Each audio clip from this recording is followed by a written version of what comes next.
आप सभी का स्वागत है आपके अपने YouTube channel Shri Ram classes में। और इस वीडियो में हम देखेंगे राजस्थान 10वीं बोर्ड परीक्षा 2022 विज्ञान के कुछ अति महत्वपूर्ण प्रश्नों की जो बड़े बड़े पार्ट हैं, आपके जो ज़्यादा नंबर के पार्ट हैं वो कौन कौन से है, कौन सा पार्ट कितने नंबर का है और बड़े प्रश्न आपको कौन कौन से पार्ट में से तैयार करने हैं। और साथ ही हम 2-3 पार्ट की इस वीडियो में हम चर्चा करेंगे जो कि बड़े पार्ट है। एक तो आपके पार्ट नंबर 2 आपके 9 नंबर का पार्ट है। जो दूसरा पार्ट है अम्ल, क्षार और लवण, ये आपके 9 नंबर का पार्ट है। एक छठा पार्ट आपके जो जैव प्रक्रम वाला पार्ट है वो आपके 9 नंबर का पार्ट है। और एक आपकी जो प्रकाश वाला पार्ट है वो आपके 9 नंबर का पार्ट है। यानी कि आप अगर इन केवल 3 पार्ट को भी अगर अच्छी तरीके से तैयार करते हैं तो ये केवल और केवल 3 ही पार्ट आपके कितने नंबर के हो जाएंगे, 27 नंबर के हो जाएंगे। यानी कि 3 पार्ट को आप अगर जो कंठस्थ कर लेते हैं तो आपके 27 में से 27 नंबर पूरे आएंगे। इसके अलावा भी जो दूसरे पार्ट है वो भी हम देखते हैं इसमें। आपका पहला पार्ट देखो रासायनिक समीकरण वाला, ये 8 नंबर का है। और जो तीसरा पार्ट है धातु उपधातु अधातु वाला, वो 7 नंबर का पार्ट है। और ये जो सातवां पार्ट है नियंत्रण और समन्वय, ये आपके 8 नंबर का है। आनुवंशिकता एवं जैव विकास 7 नंबर का पार्ट है। और विद्युत वाला पार्ट आपके 8 नंबर का है। और विद्युत धारा का चुंबकीय प्रभाव, ये भी आपके 8 नंबर का है। और बाकी जो 2 पार्ट है 10वां और 11वां, यानी कि 15वां और 16वां पार्ट, अब हमारा पर्यावरण और प्राकृतिक संसाधनों का प्रबंधन, ये आपके दोनों मिला के 4 और 3 7 नंबर के पार्ट हैं। तो यानी कि अगर हम मोटे मोटे रूप में देखें बड़े बड़े पार्ट, तो आपको एक तो दूसरा पार्ट अच्छा तैयार करना है। वैसे आपको सभी पार्ट बढ़िया तैयार करने हैं, लेकिन जो आप अच्छे नंबर प्राप्त कर सकते हैं तो आप इन पार्ट्स को अच्छी तरीके से तैयार करें। तो दूसरा पार्ट है एक आपके छठा पार्ट है, एक आपके इसमें है 10वां पार्ट। ये 3 पार्ट तो आपके 9-9 नंबर के। इसके अलावा आपके पहला पार्ट, फिर आपके इसमें पार्ट नंबर 7 नियंत्रक वाला, और एक पार्ट नंबर 12 और 13। ये दोनों पार्ट, ये 4 ही पार्ट आपके 8-8 नंबर के, यानी कि 9 तिया तो ये 27 नंबर तो इसके हो जाएंगे 3 पार्ट के, और 32 नंबर इन 4 पार्ट के हो रहे हैं। तो इन 3 पार्ट को तैयार करते तो 27 नंबर ये हो जाएंगे, और ये 4 पार्ट ये तो 32 नंबर ये हो जाएंगे। तो आप देख सकते हैं कितने नंबर है जो इसमें बन रहे हैं। आप केवल और केवल 4 और 3 7 पार्ट से ही इतने नंबर प्राप्त कर सकते हैं। और हम बात करें इसमें 7-7 नंबर वाले पार्ट की, तो 7-7 नंबर के 2 पार्ट है देखो इसमें। एक तो आपके तीसरा पार्ट 7 नंबर का है, और एक नवा पार्ट 7 नंबर का है। इसके अलावा जो पार्ट संख्या 15 और 16 है, ये दोनों मिलाकर 7 नंबर की, यानी कि 4 + 3 = 7। तो ये इस प्रकार से आपका पूरा पेपर है। आपकी जो किताब है उसके प्रश्न बनेंगे। तो अब हम देखते हैं इसमें आपका जो प्रश्न है वो कौन से पार्ट में से पूछे जाएंगे, यानी कि आप जो कौन कौन सा पार्ट अच्छी तरीके से तैयार करें। तो इस वीडियो में हम उन पार्टों को देखेंगे जो बड़े नंबर के पार्ट हैं। यानी कि आपका जो एक तो दूसरा पार्ट है, एक आपका पार्ट संख्या 6 है, और एक पार्ट संख्या 10 है। इन 3 में से आपके इस वीडियो में हम कोई सा भी एक पार्ट देखेंगे। तो सबसे पहले हम देखते हैं पार्ट नंबर 2। तो दूसरा पार्ट की ओर देखते हैं हम इसमें। देखो दूसरा पार्ट अध्याय नंबर 2 है, जिसका नाम है अम्ल, क्षार और लवण। और इस पार्ट में से आपके 9 नंबर के प्रश्न पूछे जाएंगे। काफ़ी बड़ा पार्ट है ये, मतलब बड़े नंबर का पार्ट है। तो आप इसको अच्छी तरीके से तैयार करें। हम कुछ प्रश्नों की चर्चा इस वीडियो में करने वाले हैं, जो इंपॉर्टेंट प्रश्न है उनकी। तो पहला प्रश्न है आपका इसमें, हमारा उदर कौन सा अम्ल उत्पन्न करता है। तो हमारा जो पेट है वो कौन सा अम्ल उत्पन्न करता है। तो इसका जो सही उत्तर है वो हो जाएगा HCl, हाइड्रोक्लोरिक अम्ल। अच्छा, इसकी जो PDF है वो हमारे टेलीग्राम चैनल पे मिल जाएगी, लिंक आपको नीचे डिस्क्रिप्शन बॉक्स में दे रखा है।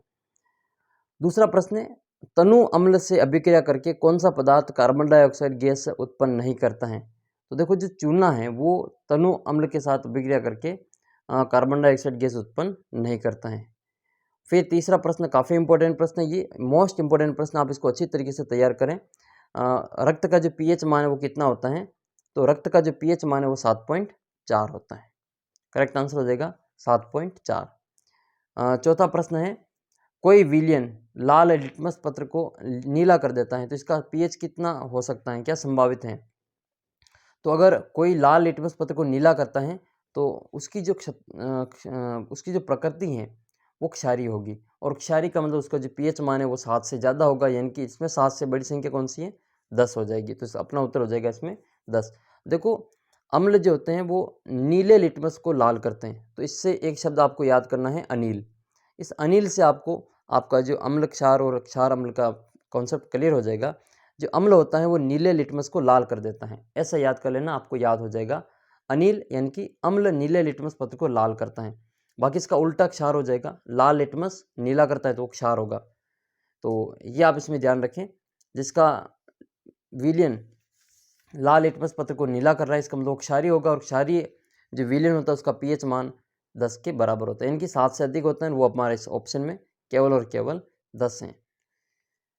5वां प्रश्न है, कोई विलयन अंडे के पिसे हुए कवच से अभिक्रिया कर एक गैस उत्पन्न करता है और जो चूने के पानी को दूधिया कर देती है, तो यह विलयन क्या होगा?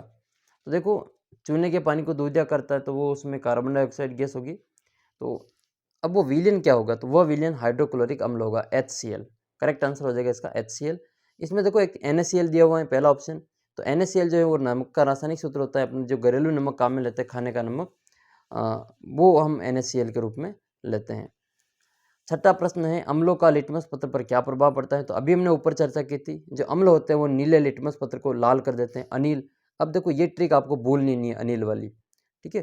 अनिल यानी कि अम्ल नीले लिटमस पत्र को लाल कर देता है। आप वो ये ट्रिक अच्छी तरीके से याद कर लेनी है। 7वां प्रश्न है, लिटमस किससे प्राप्त होता है? तो लिटमस एक पौधा होता है, थैलोफाइटा समूह का एक पौधा है, लाइकेन। तो लाइकेन पौधे से प्राप्त होता है, ये लिचेन नहीं है, यहाँ पे लाइकेन है। तो लिटमस जो है वो लाइकेन पौधे से प्राप्त होता है, लाइकेन से लिटमस प्राप्त होता है। इसको आप अच्छी तरीके से याद रखें कि लिटमस पत्र है वो किससे प्राप्त होता है? तो लिटमस लाइकेन से प्राप्त होता है। लाइकेन कौन से समूह का पौधा है? तो वो थैलोफाइट समूह का पौधा है। 8वां प्रश्न है, गंधीय सूचकों के 3 उदाहरण लिखिए। तो देखो, प्याज, लौंग का तेल और वेनिला, ये 3 गंधीय सूचकों के उदाहरण है। 9वां प्रश्न काफी इंपॉर्टेंट है, देखो ये भी मैं आपको याद करवा देता हूँ। अधात्विक ऑक्साइड किस प्रकृति के होते हैं? तो देखो 2 प्रकृति होती हैं, एक तो धात्विक ऑक्साइड और एक अधात्विक ऑक्साइड। तो धात्विक ऑक्साइड जो होते हैं वो क्षारीय प्रकृति के होते हैं और अधात्विक ऑक्साइड अम्लीय प्रकृति के होते हैं। याद कैसे रखेंगे? प्रश्न में ही उत्तर छुपा हुआ है, आप देखें। अधात्विक का पहला अक्षर क्या है? अ, फिर क्या है? उत्तर भी याद होगी आपको। अधात्विक का मतलब अम्लीय प्रकृति का। तो अधात्विक जो ऑक्साइड होते हैं वो अम्लीय प्रकृति के होते हैं। तो ये प्रश्न भी आपको याद हो गया, इसके प्रश्न में ही इसका उत्तर छुपा हुआ है। तो अधात्विक ऑक्साइड अम्लीय प्रकृति के होते हैं, याद भी आपको रहेगा और दोनों चीज़ आपको काम करेगी। 2 संश्लेषित सूचकों के नाम बताने आपको, जैसे लिटमस पत्र तो वो प्राकृतिक सूचक है, तो आपको ये जो 2 संश्लेषित जो कृत्रिम सूचक है उनके नाम बताने। तो एक तो मेथिल ऑरेंजल और फिनोप्थेलिन, ये दोनों है जो आपके कृत्रिम सूचक के उदाहरण हैं। आप प्राकृतिक सूचक में तो आप लिटमस ले सकते हैं, गुड़हल के फूल ले सकते हैं, हल्दी ले सकते हैं, ये प्राकृतिक सूचक के नाम हैं। प्रश्न संख्या 11 है, देखो मुंह में दांतों का क्षय कब प्रारंभ होता है? तो देखो, मुंह में दांतों का क्षय जब मुंह का पीएच मान 5.5 से यानी कि 5.5 से कम हो जाता है, तब हमारे दांतों का क्षय प्रारंभ होना शुरू हो जाता है। प्रश्न संख्या 12 देखेंगे हम इसमें, बेकिंग सोडा। देखो बेकिंग सोडा क्या होता है? जो हम खाने का सोडा होता है, जो हम घर पर जो खाद्य पदार्थ बनाते हैं, जैसे पकौड़े वगैरह बनाते हैं, इसमें हम काम में लेते हैं इसको। तो ये बेकिंग पाउडर होता है, और बेकिंग पाउडर या फिर इसको बेकिंग सोडा भी कहते हैं, दोनों एक ही चीज़ है। इनको हिंदी में नाम इसका खाने का सोडा होता है। तो बेकिंग पाउडर में क्या होता है? टार्टरिक अम्ल भी मिला हुआ होता है। तो ये दोनों का जो मिश्रण है उसको बेकिंग पाउडर के नाम से जाना जाता है। जो बेकिंग सोडा और टार्टरिक अम्ल दोनों का जो मिश्रण है वो बेकिंग पाउडर के नाम से जाना जाता है। देखो, आपकी जो 13वां प्रश्न वापस आ गया है, क्षारीय आपका अच्छा धात्विक ऑक्साइड की प्रकृति कैसी होती है? तो ये काफ़ी इंपॉर्टेंट प्रश्न है, आपको अच्छी तरीके से याद होना चाहिए। क्षारीय ऑक्साइड की जो प्रकृति है वो क्षारीय, धात्विक ऑक्साइड की जो प्रकृति है वो क्षारीय होती है, अधात्विक की अम्लीय होती हैं, अधात्विक की अम्लीय, क्षारीय की धात्विक ऑक्साइड, यानी कि धात्विक ऑक्साइड की क्षारीय प्रकृति। 14वां प्रश्न है, पेयजल को जीवाणु रहित बनाने के लिए किसका प्रयोग किया जाता है? तो विरंजक चूर्ण का प्रयोग किया जाता है। विरंजक चूर्ण, इसको ब्लीचिंग पाउडर भी कहते हैं। देखो CaOCl2, ये ब्लीचिंग पाउडर के नाम से जाना जाता है। अंग्रेजी में इसका नाम ब्लीचिंग पाउडर है, हिंदी में इसको विरंजक चूर्ण कहते हैं। ये कैल्शियम ऑक्सी क्लोराइड के नाम से भी इसको जाना जाता है। और भी जो पेयजल को जीवाणु रहित बनाने के लिए उपयोग करते हैं, तो हम ये लाल दवा है जिसको हम पोटेशियम परमैंगनेट कहते हैं, क्लोरीन गैस, ये सभी इसमें काम आते हैं। तो ये आपको ध्यान रखना है। प्रश्न संख्या 15 की ओर देखते हैं, नेटल के डंक में उपस्थित अम्ल का नाम। नेटल आप जानती हैं, चींटी के डंक में कौन सा अम्ल होता है? तो चींटी काटने पर जो अम्ल उपस्थित होता है उसका नाम है मेथेनोइक अम्ल। अच्छा, मेथेनोइक अम्ल को फार्मिक अम्ल भी कहते हैं, मेथेनोइक अम्ल को फार्मिक एसिड भी कहा जाता है। 16वां क्वेश्चन है, नेटल डंक से उत्पन्न जलन का इलाज किससे किया जाता है? तो डाक पौधे की पत्ती होती है उससे इसका प्रयोग किया जाता है, क्योंकि उसमें मेथेनोइक अम्ल होता है। प्रश्न संख्या 17 तो काफ़ी इंपॉर्टेंट है, आपको ये वैसे ही रट लेना है आपको इसको, कि कौन सा अम्ल किस में पाया जाता है। तो देखो सबसे पहले हम देखते हैं नींबू, तो नींबू में पाया जाता है सिट्रिक अम्ल। नींबू में कौन सा अम्ल पाया जाता है? सिट्रिक अम्ल। सिरका जो है वो एसिटिक अम्ल में, सिरका में एसिटिक अम्ल पाया जाता है। टमाटर में ऑक्जेलिक अम्ल होता है, टमाटर में ऑक्जेलिक अम्ल होता है। और दही में लैक्टिक अम्ल होता है, दही में लैक्टिक अम्ल होता है। तो ये आपको अच्छी तरीके से तैयार कर लेना है। नींबू में सिट्रिक अम्ल, सिरका में एसिटिक अम्ल, टमाटर में ऑक्जेलिक अम्ल और दही में लैक्टिक अम्ल। 4 3 2 1 1 2 3 4। और 18वां प्रश्न भी आपके लिए काफ़ी इंपॉर्टेंट है। सूत्र इसके सामने दे रखे हैं। एक तो आपको जो जिप्सम है उसका सूत्र याद करना है, एक आपको विरंजक चूर्ण, धोने का सोडा, प्लास्टर ऑफ पेरिस, इन सभी के सूत्र आपको अच्छी तरीके से याद होने चाहिए। तो देखो विरंजक चूर्ण का तो अभी हमने ऊपर जिक्र किया था, जो कैल्शियम ऑक्सीक्लोराइड है वो विरंजक चूर्ण के नाम से जाने जाता है, इसको हम ब्लीचिंग पाउडर के नाम से भी जानते हैं। बेकिंग सोडा ये खाने का सोडा होता है, ठीक है, खाने का सोडा। इसको हिंदी में कहते हैं सोडियम बाइकार्बोनेट, तो NaCO3, ये सोडियम बाइकार्बोनेट के नाम से जाना जाता है। इसको हिंदी में बेकिंग पाउडर कहते हैं, बेकिंग सोडा कहते हैं, खाने का सोडा कहते हैं। फिर आता है धोने का सोडा, तो देखो धोने का सोडा ये हो जाएगा सोडियम कार्बोनेट 10H2O, यानी कि Na2CO3 और 10H2O, ये 10 क्रिस्टलन जल की संख्या को बताता है इसमें। प्लास्टर ऑफ पेरिस जिसको हम POP कहते हैं, प्लास्टर ऑफ पेरिस, इसका उपयोग सजावटी मूर्तियाँ बनाने में, घर पर जो हम ये पुट्टी करवाते हैं हम, वो वाली जो होती है वो भी प्लास्टर ऑफ पेरिस ही होता है। हड्डी टूट जाने पर जो हमारा प्लास्टर चढ़ता है वो भी प्लास्टर ऑफ पेरिस का ही होता है। तो ये प्लास्टर ऑफ पेरिस, इसका जो सूत्र है वो कैल्शियम सल्फेट का अर्ध हाइड्रेट, हिंदी में इसको कहते हैं। बाकी इसको अंग्रेजी में आप याद रखिए तो calcium sulphate hemi hydrogen chloride H2O, तो ये हाइड्रेट इसका होता है। तो ये इसका प्लास्टर ऑफ पेरिस का सूत्र है। दावन सोडा या फिर धोने का सोडा ये दूसरे नंबर पे है। बेकिंग सोडा NaCO3 है और विरंजक चूर्ण CaOCl2 है। ये आपको अच्छी तरीके से याद करना। एक प्रश्न मैं आपको पूछता हूँ, अम्लों का राजा किसे कहते हैं? अम्लों का राजा किसे कहते हैं, इसका सूत्र क्या है? इसका उत्तर आपको कमेंट करना है। अम्लों का राजा किसे कहा जाता है? देखो चनों का जो दालों का राजा पूछे तो उसको हम चना कहते हैं, और फलों का राजा आम को कहते हैं। तो ये आपको विशेष ध्यान रखना है। इसके अलावा आपसे एक प्रश्न ये पूछा जा सकता है कि राजस्थान का राज्य वृक्ष कौन सा है? तो राजस्थान का राज्य वृक्ष खेजड़ी है। राजस्थान में खेजड़ी आंदोलन से संबंधित है। अमृता देवी बिश्नोई, जो अभय सिंह जी के समय की घटना है जोधपुर की, तो ये भी आपको ध्यान रखना है। खेजड़ी का वैज्ञानिक नाम प्रोसेपिस सिनेरेरिया है। तो ये काफ़ी प्रश्न मैं आपको वैसे साथ साथ में बताता रहूँगा। आप इस वीडियो को अपने बाकी के साथियों के साथ भी शेयर जरूर करें। 19वां प्रश्न है, अम्ल का जलीय विलयन विद्युत का चालन क्यों करता है? देखो अम्ल का जलीय विलयन हाइड्रोजन आयन उत्पन्न करता है, H धनायन, जो कि विद्युत धारा के प्रवाह के लिए उत्तरदायी होता है। इस कारण ये विद्युत का चालन होता है। 20वां प्रश्न तो भाई साहब बहुत ही इंपॉर्टेंट है, देखो इसको अच्छी तरीके से याद करना। चूने के पानी में कार्बन डाइऑक्साइड गैस प्रवाहित करने पर क्या होता है? तो मोस्ट इंपॉर्टेंट प्रश्न है, पहले पूछा हुआ भी है पहले की परीक्षा में। तो चूने का जो पानी होता है वो दूधिया हो जाता है। दूधिया क्यों होता है? तो ये कार्बन डाइऑक्साइड गैस के कारण दूधिया होता है। तो चूने के पानी में अगर हम कार्बन डाइऑक्साइड गैस CO2 प्रवाहित करेंगे तो चूने का पानी कैसा हो जाएगा? दूधिया हो जाएगा। 21वां प्रश्न भी इंपॉर्टेंट है आपके लिए, उदासीनीकरण अभिक्रिया किसे कहते हैं? इसकी जो अभिक्रिया है वो आपको विशेष याद रखनी है, और इसकी परिभाषा भी आपको अच्छी तरीके से याद कर लेनी है। देखो अम्ल और क्षार दोनों आपस में अभिक्रिया करके एक तो लवण और जल का निर्माण करते हैं, और यही प्रक्रिया जो है वो उदासीनीकरण की अभिक्रिया कहलाती है। तो देखो अम्ल प्लस क्षार ये दोनों मिलेंगे तो किसका निर्माण करेंगे? लवण और जल का। अब हम इसका उदाहरण देख लेते हैं। देखो अम्ल के रूप में हम ले रहे हैं यहाँ पे HCl यानी कि हाइड्रोक्लोरिक अम्ल, और क्षार के रूप में हम NaOH ले रहे हैं, तो सोडियम हाइड्रोक्साइड। ये दोनों अभिक्रिया करेंगे तो देखो इसका तो Cl, HCl का तो Cl और NaOH का Na, दोनों मिलकर NaCl बना लेंगे। और इसका H, HCl का तो H और NaOH का OH, ये दोनों मिलाकर H2O बनेगा। तो ये हमारा जल का निर्माण करेगा, और कुछ मात्रा में इसमें ऊष्मा भी उत्सर्जित होती है। तो ये अम्ल क्षार की अभिक्रिया लवण और जल बनाती है, ये उदासीनीकरण की अभिक्रिया कहलाती है। 22वां प्रश्न है, तनुकरण किसे कहते हैं? तो इंपॉर्टेंट प्रश्न है ये भी, तनुकरण। जल में अम्ल या क्षारक मिलाने पर आयन की सांद्रता में प्रति इकाई आयतन में कमी हो जाती है, इसको तनु करण कहते हैं, जैसे तनु सल्फ्यूरिक अम्ल, ठीक है, तनु हाइड्रोक्लोरिक अम्ल, सांद्र सल्फ्यूरिक अम्ल, ये 2 प्रकार के होते हैं। तो ये तनु और सांद्र, हम तनुकरण की बात कर रहे हैं, तो इसमें प्रति इकाई आयतन में जो इसकी आयन की सांद्रता है उसमें कमी हो जाती है, इसके कारण इसको तनुकरण कहते हैं। 23वां प्रश्न है, अम्ल किसे कहते हैं? वेरी वेरी मोस्ट इंपोर्टेंट प्रश्न है, अम्ल किसे कहते हैं? तो अम्ल वे पदार्थ होते हैं जो जलीय विलयन में अपघटित होकर हाइड्रोजन आयन देते हैं, अम्ल कहलाते हैं। अम्ल स्वाद में खट्टे होते हैं और अम्ल नीले लिटमस पत्र को लाल कर देते हैं, ये आपको इसमें याद करना है।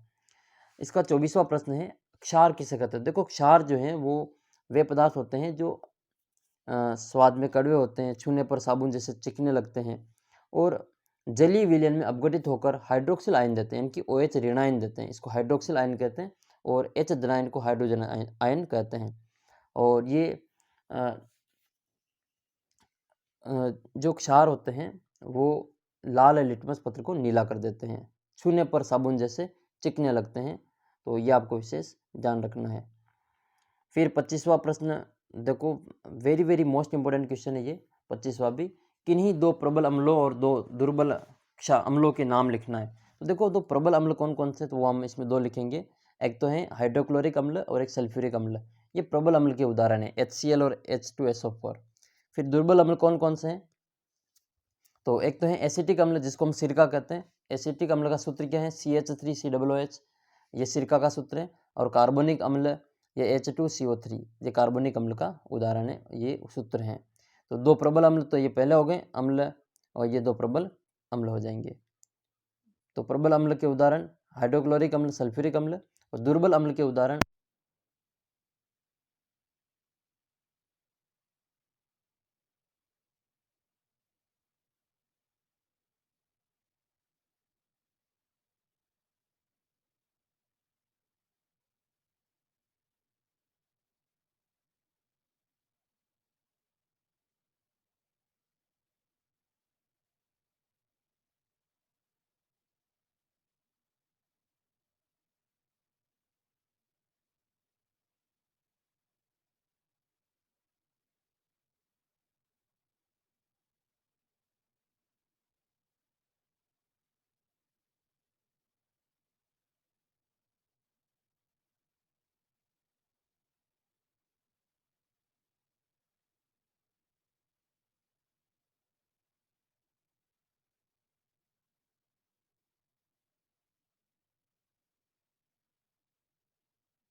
क्यों नहीं रखते हैं।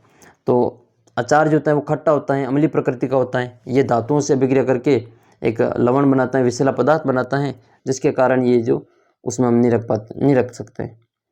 34वां प्रश्न है आपका इसमें कि धातुओं के साथ अम्ल की क्रिया करवाने पर कौन सी गैस निकलती है। Very very most important question है कि धातु की अभिक्रिया अम्ल के साथ करवाएंगे तो कौन सी गैस उपस्थित होगी और इस गैस की जांच आप किस प्रकार करेंगे। तो जब अम्ल किसी धातु के साथ अभिक्रिया करता है तो सामान्यतः हाइड्रोजन गैस मुक्त होती है। ये इंपॉर्टेंट प्रश्न है। आपका किताब में एक चित्र भी दे रखा है जहाँ पर आप जो जलती हुई तीली ले जाएगी तो वहाँ पे फट फट की जो आवाज़ आती है, पॉप साउंड आता है। तो ये आप विशेष ध्यान रखें। तो जिंक की अभिक्रिया जब हम सल्फ्यूरिक अम्ल से करवाएंगे, सल्फ्यूरिक अम्ल वही H2SO4, जब जिंक और H2SO4 मिलेंगे तो ये जिंक सल्फेट बनेगा और हाइड्रोजन गैस मुक्त होगी। तो यहाँ पर इसकी उपस्थिति कैसे पता करेंगे। तो हाइड्रोजन गैस की उपस्थिति जांच करने के लिए गैस के पास में हम एक जलती हुई मोमबत्ती ले जाएंगे तो वहाँ पटाखे जैसी फट फट की आवाज़ आती है, जो कि सिद्ध होता है कि उत्पन्न होने वाली गैस एक हाइड्रोजन गैस है, क्योंकि हाइड्रोजन गैस एक ज्वलनशील गैस होती है। 35वां प्रश्न है, अम्ल को तनुकृत करते समय या क्यों अनुशंसित करते हैं कि अम्ल में जल मिलाना चाहिए या नहीं। तो ये इतना कोई मोस्ट इंपॉर्टेंट नहीं है, फिर भी हम इसको देख लेते हैं। अम्ल को तनुकृत करने के दौरान कभी भी इसमें जल नहीं मिलाना चाहिए, क्योंकि जल को अम्ल में मिलाने पर उत्पन्न उष्मा की मात्रा बहुत अधिक होती है, जिसके कारण मिश्रण पात्र से बाहर भी आ सकता है और पास में खड़े व्यक्ति को हानि पहुंच सकती है। इसलिए अम्ल को तनुकृत करते समय कभी भी उसमें जल नहीं मिलाया जाता है। 36वां प्रश्न है आपके इसमें, जल की अनुपस्थिति में अम्ल का व्यवहार अम्लीय क्यों नहीं होता है। तो जल की अनुपस्थिति में अम्लों का हाइड्रोजन जो आयन होता है वो विलयन नहीं हो पाता है, तो इसलिए हाइड्रोजन आयन अम्लों से ही अम्लीय व्यवहार के लिए उत्तरदायी होता है। 37वां प्रश्न है, प्लास्टर ऑफ पेरिस, जिसको हम पीओपी कहते हैं। देखो इसका नाम कितना शानदार है, प्लास्टर ऑफ पेरिस। वैसे इसका नाम रखने के पीछे एक कहानी ये है कि इसमें पेरिस क्यों आ रहा है। तो पेरिस देखो फ्रांस की राजधानी है। फ्रांस की राजधानी क्या होती है, क्या है अभी वर्तमान में, पेरिस। तो फ्रांस की राजधानी पेरिस में सबसे पहले इसका निर्माण किया गया था इस पदार्थ का, तो इसलिए इसको प्लास्टर ऑफ पेरिस के नाम से जाना जाता है। काम कहाँ पे लेते वो तो हम जानते ही हैं। प्लास्टर ऑफ पेरिस ये वॉल पुट्टी करने में, सफ़ेदी के लिए और मूर्तियाँ बनाने में, सजावटी वस्तुएं बनाने में। इसके अलावा जब हड्डी टूट जाती है तो वो जो प्लास्टर चढ़ा जाता है वो भी प्लास्टर ऑफ पेरिस का ही होता है। तो प्लास्टर ऑफ पेरिस को आर्द्र रोधी बर्तन में क्यों रखना चाहिए, यानी कि सूखे बर्तन में, नमी रहित बर्तन में क्यों रखा जाता है। तो देखो प्लास्टर ऑफ पेरिस नमी के संपर्क में आने पर लेई जैसा पदार्थ बन जाता है और शीघ्र ही कठोर हो जाता है, क्योंकि इसमें जिप्सम होता है। जिप्सम जल के संपर्क में आने पर ये जो बिल्कुल ज़्यादा कठोर हो जाता है, इसलिए प्लास्टर ऑफ पेरिस को आर्द्र रोधी बर्तन में रखा जाता है। फिर अगला प्रश्न है, अम्लों में कौन कौन से गुण होते हैं, लिखिए। तो देखो अम्लों में मुख्य गुण क्या है अम्ल का, ये स्वाद में खट्टे होते हैं। दूसरा, अम्ल के लिए आपको अनिल याद करना है। अम्ल स्वाद में खट्टे होते हैं, अम्ल नीले लिटमस पत्र को लाल कर देते हैं। इसके अलावा अम्ल धातुओं से अभिक्रिया करके हाइड्रोजन गैस देते हैं। अभी हमने इसके ऊपर समीकरण देखी थी कि जिंक की अभिक्रिया सल्फ्यूरिक अम्ल से करवाने पर जिंक सल्फेट बनता है और हाइड्रोजन गैस मुक्त होती है। जो उस गैस के पास में जब हम मोमबत्ती ले जाएंगे तो वहाँ पर जो फट फट की आवाज़ आती है, जो कि एक ज्वलनशील गैस होने के कारण इस प्रकार की आवाज़ आती है। इसके अलावा ये क्षारकों के साथ अभिक्रिया करके लवण और जल बनाते हैं। उदासीनीकरण की अभिक्रिया में हम लवण और अम्ल और क्षार की अभिक्रिया कराते तो लवण और जल बनता है। Very very most important question है कि पीएच स्केल किसे कहते हैं। तो देखो पीएच स्केल, जैसे हम स्केल काम में लेते हैं अपनी जो दूरी मापने के लिए मीटर सेंटीमीटर वाली, वैसे ही किसी भी जो पदार्थ होता है, विलयन होता है, उसकी अम्लीयता और क्षारीयता जांच करने के लिए, किसी भी विलयन की अम्लीयता या फिर क्षारीयता जांच करने के लिए जो हम स्केल काम में लेते हैं उसको हम पीएच स्केल के रूप में जानते हैं। सोरेनसन ने इसका प्रयोग किया था सबसे पहले। तो ये विशेष महत्वपूर्ण बात है इसमें। अब हम देख लेते हैं इसकी परिभाषा क्या है। तो किसी विलयन में उपस्थित हाइड्रोजन आयन की सांद्रता ज्ञात करने हेतु एक स्केल विकसित की गई, जिसको हम पीएच स्केल कहते हैं। इसका आविष्कार सोरेनसन ने किया था, यहाँ पे याद रखें। अच्छा, ये जो पीएच स्केल है इसमें पी का अर्थ क्या होता है। तो पी का अर्थ होता है पुषांश, जिसका मतलब क्या होता है, शक्ति। पी का मतलब पुषांश होता है, पोटेंशियल, और इसका मतलब होता है शक्ति। अगला प्रश्न है, पीएच स्केल का आपको चित्र बनाना है। तो पीएच स्केल का चित्र बनाने के लिए आपको एक लाइन खींच, डिब्बा बना लेना है इस प्रकार से। यहाँ पे 0 लिखना है, यहाँ पे 7, 14 लिखना है यहाँ पे, ठीक है। यहाँ पे लास्ट में 14 आ जाएंगे और बीचों बीच में आ जाएगा हमारा 7। तो 7 से कम वाला अम्लीय हो जाएगा, 7 से अधिक वाला क्षारीय हो जाएगा। ये बढ़ती हुई प्रकृति अम्लीय होती है और ये बढ़ती हुई प्रकृति क्षारीय होती है। ये बीच में 7 उदासीन होता है। जैसे आसूत जल जो होता है उसका पीएच मान 7 होता है। आसूत जल जो डिस्टिल्ड वाटर होता है उसका पीएच मान 7 के बराबर होता है। तो ये आप विशेष ध्यान रखें। रक्त का पीएच मान 7.4 होता है, क्षारीय प्रकृति का होता है रक्त। 42वां क्वेश्चन काफ़ी इंपॉर्टेंट प्रश्न, आप देख सकते हैं कि इसकी हमने ऊपर चर्चा की थी और वापस आ गया ये कि पकौड़ों को स्वादिष्ट और खस्ता बनाने में किसका उपयोग किया जाता है। तो देखो, पकौड़ों को स्वादिष्ट बनाने में या फिर इनको खस्ता बनाने में बेकिंग सोडा यानी कि सोडियम हाइड्रोजन कार्बोनेट का उपयोग किया जाता है, जिसका रासायनिक सूत्र क्या है, NaCO3। तो ये NaCO3 सोडियम हाइड्रोजन कार्बोनेट का उदाहरण है। अगला प्रश्न है, बेकिंग सोडा का रासायनिक सूत्र बनाने की विधि और इसके कोई 2 उपयोग लिखिए। जो हमने ऊपर पढ़ा वही थोड़ा सा इसमें एक्स्ट्रा है। इस बेकिंग सोडा के जो रासायनिक नाम है होते हैं सोडियम हाइड्रोजन कार्बोनेट NaCO3, और इसका रासायनिक नाम वही सोडियम हाइड्रोजन कार्बोनेट। बनाने की विधि क्या है, तो NaCl का उपयोग करके बेकिंग सोडा बनाया जाता है। तो NaCl में थोड़ी हम जल की मात्रा और कार्बन डाइऑक्साइड गैस और अमोनियम मिलाते हैं। तो इन चारों की अभिक्रिया से हमारा NH4Cl, एक तो अमोनियम क्लोराइड बनता है और एक सोडियम हाइड्रोजन कार्बोनेट बनता है। इसका उपयोग कहाँ कहाँ पे किया जाता है, तो एक तो इसका उपयोग अग्निशमन यंत्र में, जो फायर ब्रिगेड की गाड़ी होती है उसमें भी किया जाता है। इसके अलावा जो फायर ब्रिगेड की जो फायर आग बुझाने की जो छोटी गाड़ी होती है या फिर छोटी टंकी होती है उसमें इसका प्रयोग किया जाता है। खाद्य पदार्थों के बेकिंग पाउडर के रूप में भी किया जाता है, जैसा कि हमने ऊपर पकौड़ा और उसका खस्ता बनाने के लिए इसका प्रयोग किया जाता है।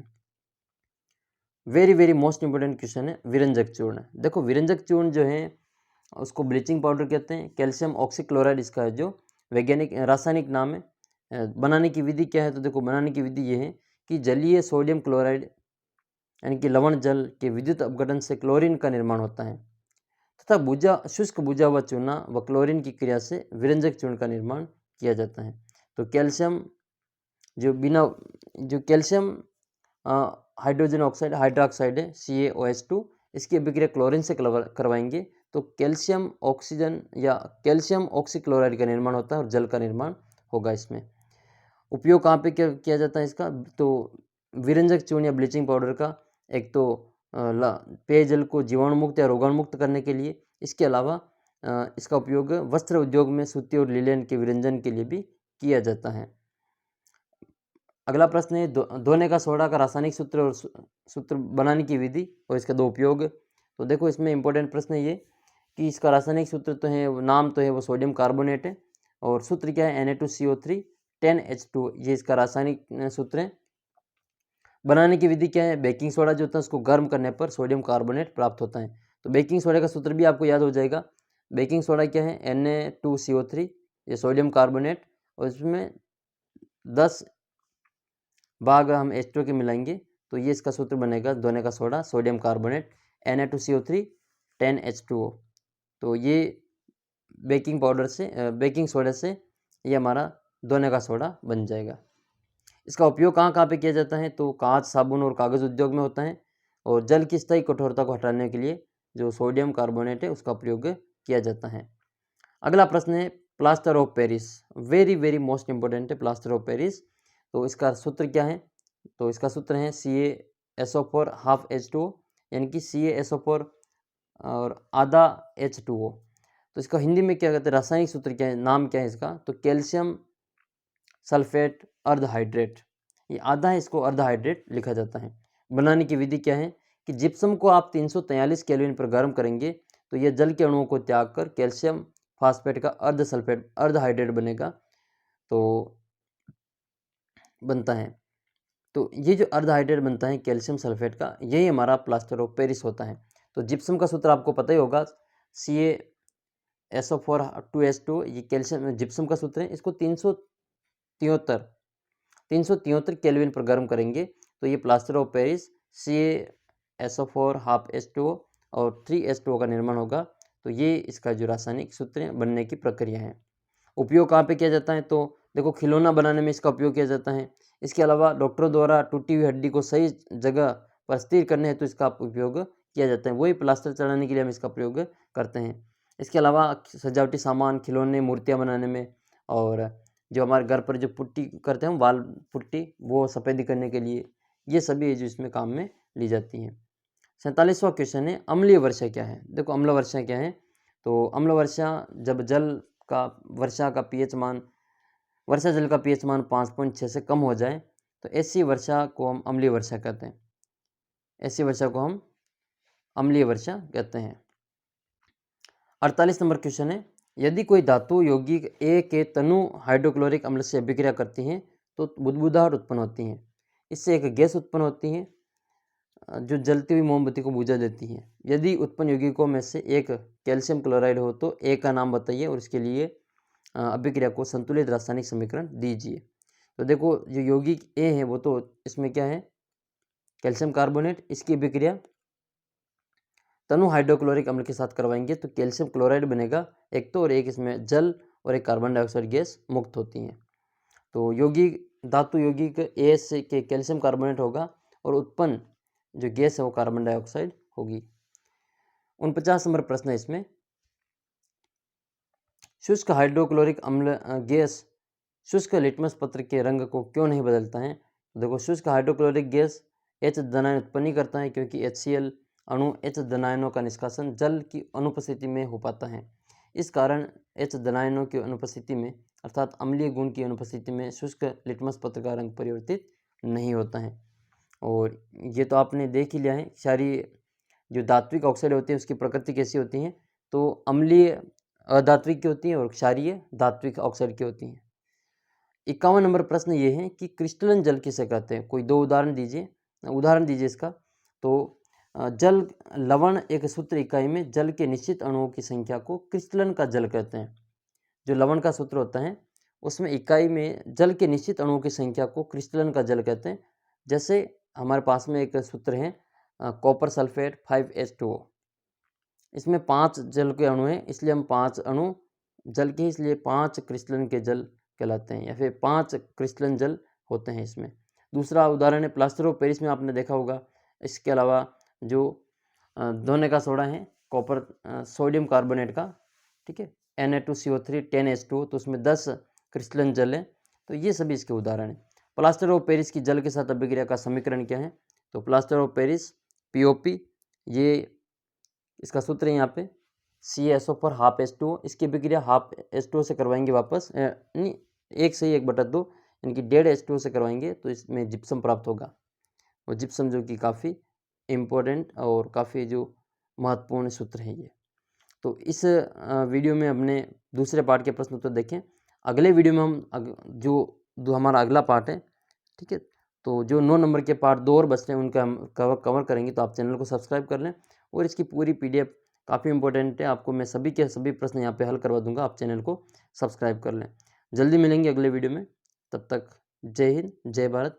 अगर आपको ये वीडियो पसंद आया हो तो अपने बाकी साथियों के साथ भी इसको शेयर जरूर करें।